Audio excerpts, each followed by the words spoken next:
ఇక్కడ చూడండి అరటిపళ్ళు వేసాను కదండి, దాని కిందనే పురుగులనే వచ్చాయి.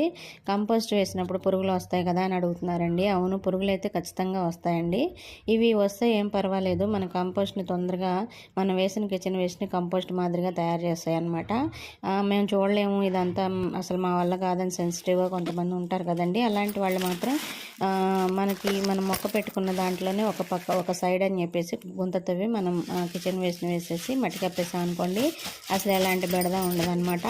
లేదు ఇలాగ కిచెన్ వేస్ట్ తయారు చేసుకున్నప్పుడు పురుగులు కనిపిస్తున్నాయంటే ఎక్కువ మొత్తంలో మట్టి మనం వేసుకున్నాం అనుకోండి, దానిపైన బాగా లేయర్గా కప్పేస్తే అసలు ఎలాంటి పురుగులు కనిపించవు.